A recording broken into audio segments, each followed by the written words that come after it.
welcome students to the lecture number 9 of biopharmaceutics and pharmacokinetic. This is the ninth lecture of this unit number 1, and the topics for today's lecture is tissue permeability of the drugs and volume of distribution. Okay. So, in the previous lecture I have described about the different steps that are involved in the drug distribution process and what are the different factors that can affect the distribution of the drug. Now, in this lecture I will explain about these factors in detail. Okay. So, first factor is the tissue permeability of the drug. Now, as I have told you, there are two factors that can affect the tissue permeability of the drug, okay, or simply there are two major rate limiting steps that can affect the distribution, and these factors are: first is the rate of tissue permeation. One second.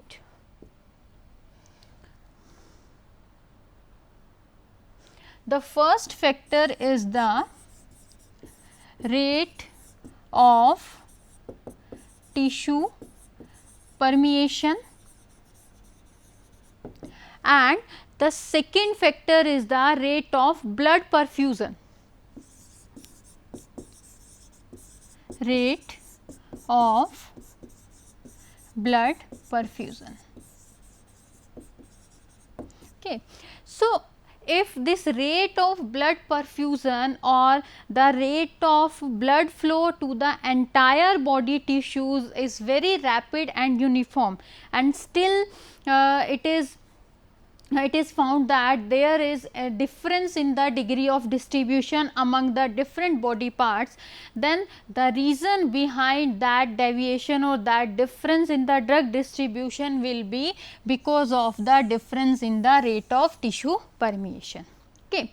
So, there are various factors that can affect this tissue permeation.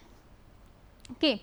So, first factor that affects this rate of tissue permeation is the physicochemical properties of the drug, and the second factor that can affect this rate of tissue permeation is organ or tissue size and the perfusion rate in the respective tissues. Okay. So, I will start with the first, that is the physicochemical properties of the drug. Now, what do you mean by physicochemical properties? Means the physical and chemical properties of the drug substance. And what are these physical and chemical properties? These are molecular size, degree of ionization and partition coefficient. These three are the physicochemical properties of the drug that can affect the rate of tissue permeation. Okay. So, first is the molecular size.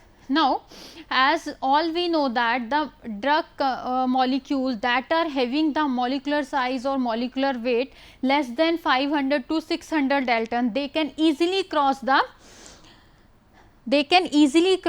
capillary wall. Okay. There will be no restriction for the passage of these type of drug across the capillary wall. Okay. Means from blood to the ECF or extracellular fluid, they can easily diffuse in. Okay. Now, and also they can cross through the cell membrane also. Okay. But if the drugs are in ionized form, then there is the need of some specialized transport system so that the drug can diffuse from the extracellular fluid into the intracellular fluid. Okay.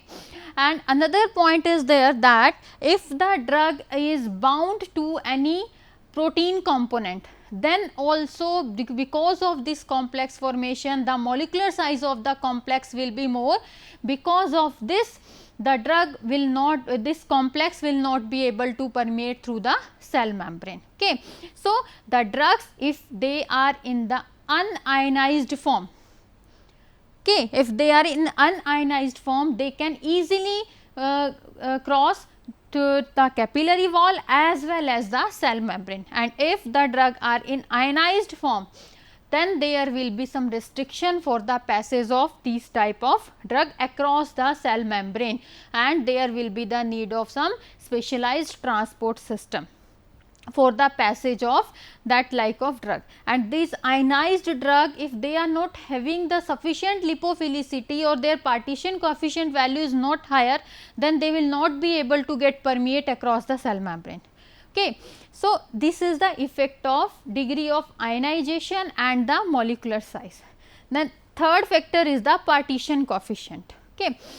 As I have told you, only the unionized drug are able to get permeate across the cell membrane, but if these unionized drug are having less lipophilicity, if their partition coefficient value is very less, then they also will not be able to get across the cell membrane. Okay. And if ionized drug are having the high lipophilicity, if they are having the partition coefficient value higher, then they can cross the cell membrane very easily.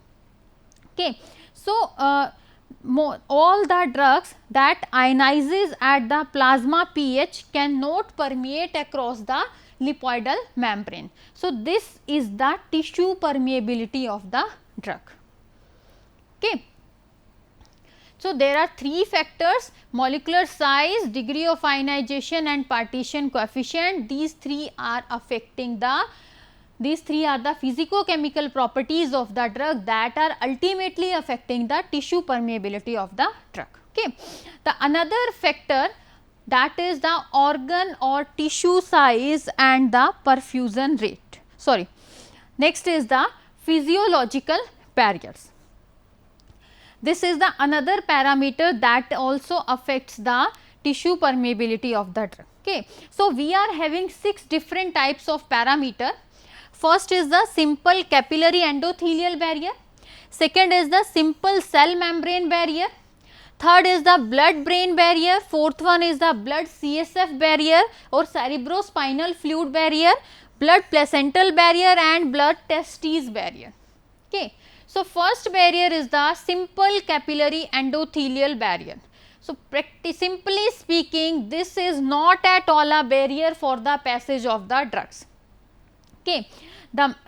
All the drugs, whether they are ionized or unionized, if they are having the molecular size less than 600 Dalton, they can very easily cross or they can very easily diffuse through this simple capillary endothelial barrier. Okay. And this simple capillary endothelial barrier is present between the blood and the extracellular fluid. Now, second type of barrier is the simple cell membrane barrier, and this simple cell membrane barrier is very similar to the lipoidal membrane that poses the restriction for the passage of drugs that are getting absorbed into the systemic circulation. Okay. So, if the drug are having sufficient lipophilicity, only then they will be able to get diffuse across this simple cell membrane barrier. Okay. See, this is the diagram. Here the capillary wall, this is the simple cell membrane barrier, simple capillary endothelial wall barrier, and this is the simple cell membrane barrier. This capillary wall membrane exists between the blood and the ECF, that is the extracellular fluid, and this simple cell membrane barrier exists between when the drug has to diffuse from extracellular fluid into the intracellular fluid. Okay. So, as you can see, this is the D, that is the drug, and it is having the size less than 50 Dalton. So, it can very easily cross this capillary wall membrane as well as this cell membrane barrier. Okay, and it is crossing or it is diffusing across the cell membrane by the process of bulk flow. Okay. Now, if the drugs are lipophilic and they are having the molecular size in the range of 50 to 600 Dalton, they can also cross this capillary membrane very easily, and because they are having sufficient lipophilicity, then because of this lipophilicity they can also get across the this cell membrane also with the help of passive diffusion process. Now, the problem is with the polar drugs or the ionized drug. Polar drug means the aqueous water soluble drug, and the drugs that are in the ionized form. Okay, if the drugs are polar and they are in ionized form, and if they are having the size more than 50 Dalton, then there is a need of a carrier, or there is a need of some specialized transport, just like the active transport process, so that that type of drug can also diffuse into the across the cell membrane. Okay, these was the first two physiological barrier that can affect the tissue permeability of the drug. Okay. Now, next type of barrier is the blood brain barrier, and we can call this as BBB or triple B. Okay. So, this blood brain barrier, as I have shown in this diagram, this blood brain barrier consists of simple capillary endothelial cells, and in between these simple capillary endothelial cells there are some tight intercellular junctions. There are some tight intercellular junctions are present, and because of the presence of these tight intercellular junctions, there will be no paracellular transport takes place. Okay. In the very first lecture I have told you about the three different transports: transcellular, paracellular and vesicular transport. In the transcellular transport, drug has to cross across the cell. In the paracellular, drug has to cross across the junctions that are present between the cells, and in vesicular, drug will be transported in the form of vesicles. Okay. So, because there are tight junctions present in the capillary endothelium cells, due to this due to the presence of these tight junctions, there will be no there will be no paracellular transport. Okay. So, drug has to get diffuse into the BBB only by the transcellular mechanism or across the cell membrane. Okay. Now, as you can see, astrocytes and pericytes, these two types of cells are also there, and these cells are some specialized cells that are sorry, that are forming a envelope over this simple capillary endothelial cells. Okay. And because of these cells, it will not be possible for the drugs to get the paracellular access into the BBB. Okay. So, there will be only transcellular transport will be there. Okay. Now, so a solute can gain access into the blood brain barrier only if the drug is having highly lipophilicity. If the drug molecule is highly lipid soluble, then only it can cross across the barrier. Okay. Or passive diffusion will be the mechanism, or passive diffusion will be the process that will be involved in the passage or in the permeation of that lipid soluble drug molecule into the blood brain barrier. Okay. And another mechanism is active transport of certain essential nutrients like amino acids and the sugar molecule. Okay. So, there are only two mechanisms by which a solute molecule can gain access into the blood brain barrier. First is the passive diffusion of the drug that are having sufficient lipophilicity, or they if the drug molecule that are highly lipid soluble, they can get diffused into the blood brain barrier by the passive diffusion process. And second mechanism is the active transport of some sugar molecule or some amino acid transports or some macromolecules. Okay. Now, next is the okay. As I have explained you, only the lipid soluble drug can get the path to or can get access into the blood brain barrier. Now, I am giving you an example of Parkinsonism. In the Parkinsonism disease, this disease is the result of deficiency of the dopamine. So, to recover from this disease, we have to administer the dopamine, but dopamine is a water soluble moiety. So, this water soluble moiety we can know this water soluble moiety cannot get access into the blood brain barrier.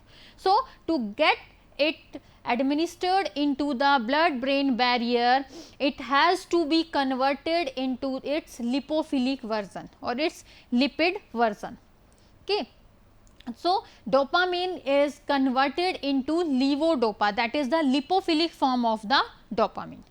So, levodopa can easily get access into this blood brain barrier, and after reaching into crossing this blood brain barrier, it will get converted into the dopamine and it will show its pharmacological action. So, this is how dopamine in the form of levodopa is administered into the brain.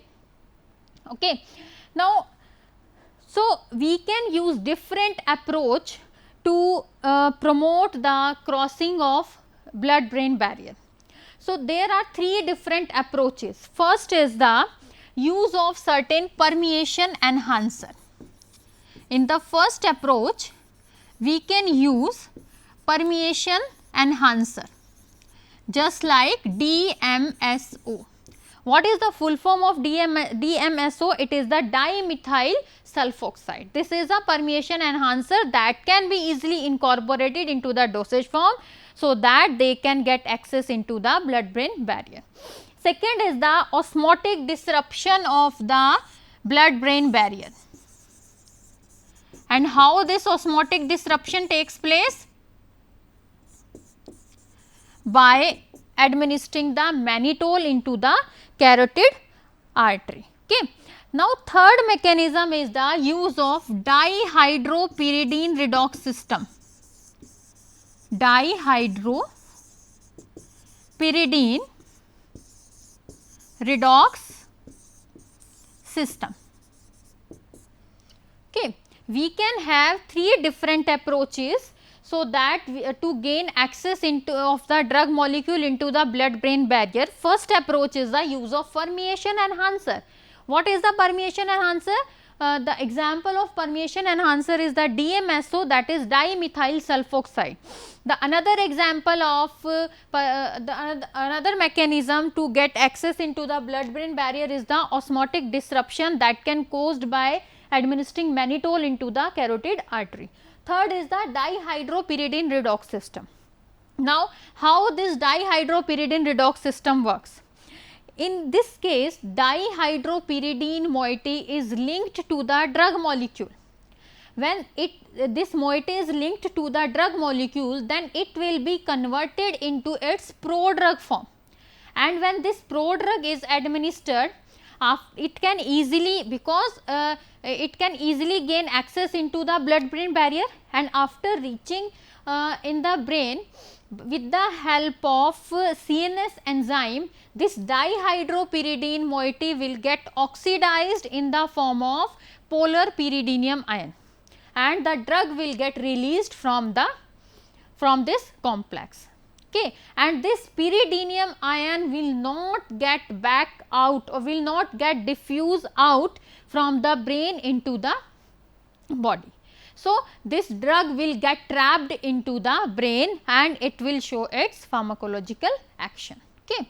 So, this is how these are the three different mechanisms by which drug can be targeted into the brain. Okay. So, this is about the blood brain barrier. Now, next barrier is the blood cerebrospinal fluid barrier. Okay. So, this cerebrospinal fluid is formed mainly by the choroid plexus of the lateral third and fourth ventricles. Okay.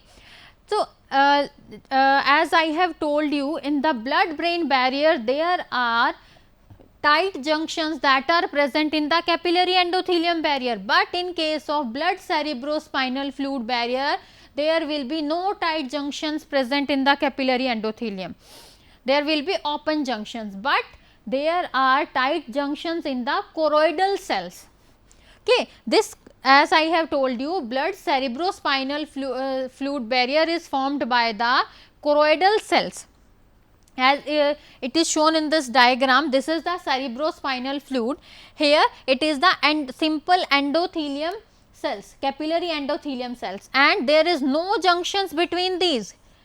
There is open junctions.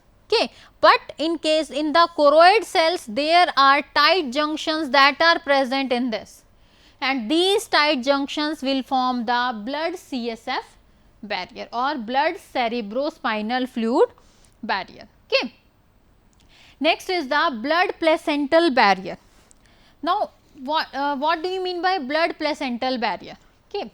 The maternal and the fetal blood vessels are separated by the number of tissue layers that are made up of fetal trophoblast, and these fetal trophoblast, basement membrane and the endothelium will together make the placental barrier. And this is not a very good barrier, this is not an effective barrier like blood brain barrier or the blood CSF barrier. Okay. The drug molecule like barbiturates, anesthetics, steroidal drugs can easily get passage across this blood placental barrier. Okay. So, the drugs that are having the molecular size less than 1000 Dalton can easily cross this blood placental barrier. Okay. So, we can say that it is not a good barrier. Okay. Now, next is the blood testes barrier. So, this blood testes barrier is not located at the capillary endothelium cells, it is located at the Sertoli cell junctions. Okay. And there are also the presence of tight junctions between the neighboring Sertoli cells, that is acting as the blood testes barrier. In the blood brain barrier, there are tight junctions present in the capillary endothelium cells. In the CSF barrier, there are tight junctions that are present in the choroidal cells, and in the blood testis barrier, there are tight junctions that are present in the Sertoli cells, and these are making this a barrier. Okay. Because of these tight junctions, it is behaving as a barrier. Okay. So, this blood testes barrier can restrict the passage of drugs to the spermatocytes and the spermatids. Okay. So, these all are the different physiological barriers that can contribute to the tissue permeability of the drug. The another factor affecting the drug distribution is the organ or tissue size and the perfusion rate. Now, what do you mean by the perfusion rate? Perfusion rate is all related to the blood flow. Okay. So, how will you define the perfusion rate? The perfusion rate is defined as the volume of the blood that flows per unit time per unit volume of the tissue, per unit time per unit volume of the tissue. So, unit of perfusion rate will be ml per minute per ml. What is the perfusion rate? It is defined as the volume of blood that flows per unit volume or per unit time per unit volume of the tissue. Okay. So, previously I have told you that if the blood perfusion is uniform, then degree of distribution will be dependent on the difference in the rate of tissue permeability, and if the tissue permeability or if the drugs are having proper if there is no physiological barrier and there are no ionic drugs, then if still there is any degree of the difference in the drug distribution among the different tissue. So, the reason can be the difference in the organ or tissue size and the perfusion rate, or the reason can be the rate of blood perfusion. Okay. So, this is how on the perfusion rate the drug will depend. For example, in case of brain and in case of adipose tissue. In the brain, the rate of blood flow or perfusion rate is very high as compared to the adipose tissue. So, because of this difference in the perfusion rate, the distribution in the brain is very rapid as compared to the adipose tissue. Okay. Now, the organ or tissue size. The extent to which a drug is distributed into the particular tissue is also dependent on the size of the particular organ or the particular tissue. Okay. So, if the organ or tissue is having the big size, then there it will be having more volume of distribution, it will be having the more volume. So, drug has to get distribute into the more volume. So, drug will distribute very rapidly. Okay. In case of organ or tissue size, if drug is getting bound to the protein molecule, then there will be less free drug concentration that is available to get distribute into the tissues. So, there the equilibrium or the sink condition has to be remaintained. Okay, that has to be maintained again, that criteria has to be fixed again. So, this is all this all factors can contribute to the distribution, difference in the distribution. So, these two are the factors that are affecting the distribution of the drug. Another factors that can affect the distribution of drugs are the binding of the drug to the tissue component or binding of the drug to the blood components, and certain miscellaneous factors are also there. For example, age, pregnancy, obesity, diet, disease state and drug interaction. Now, if we talk about the age, for example, in case of depending upon the different age group, there will be difference in the total body water content, there will be difference in the fat content. So, there will be difference in the degree of distribution. In case of pregnancy, growth of uterus, placenta and fetus can increase the volume of the tissue, and that can also affect the distribution of the drug. In case of obesity, in case of obese patient, there will be high adipose tissue content, that because of that the large fraction of lipophilic drugs can be there. So, distribution will be different. In the diet also, if a diet is rich in fatty acid, that can also affect the distribution of drug. If a person is affecting from some disease like cardiovascular disease, then also the distribution of drug will be effective. If there are some drug interaction, for example, displacement interaction, or there is competition between the drug molecule and the normal body constituents, then also the degree of distribution difference in the degree of distribution can be there. Okay. So, now one term is volume of distribution. What is this volume of distribution? Now, when a drug has to get circulate, or drug in the circulation has to distribute in the way different organ and different tissues. Okay. So, when the process of distribution is complete, the different organ will receive or will get the different amount of drug into them. Okay. And this all will depend upon the volume of the tissues that is present in that organ or that is present in that respective tissues. Okay. So, different tissue will contain the different concentration of the drug or different volume of distribution. So, what is the volume of distribution? This is the volume of distribution can be defined as the hypothetical volume of the body fluid into which a drug is dissolved or distributed. Okay. And it can also be called as the apparent volume of distribution, because all the parts of the body can equilibrate with the drug that do not have the equal concentration. Okay. So, there is some relation between the volume of distribution with the amount of drug in the body as well as to the plasma drug concentration in the body. Okay. So, apparent volume of distribution can be calculated by dividing the amount of drug in the body by plasma drug concentration. So, the volume of distribution can be represented by Vd, and amount of drug in the body is represented by X, and plasma drug concentration can be represented by C. So, volume of distribution Vd is equal to the amount of drug in the body divided by plasma drug concentration. Okay. So, this is the formula to get the value of volume of distribution. So, in today's lecture I have explained the different factors affecting the drug distribution and the volume of distribution. Okay. In the next lecture I will continue with the third point, that is binding of the drugs to the various tissues components. Okay. Thank you.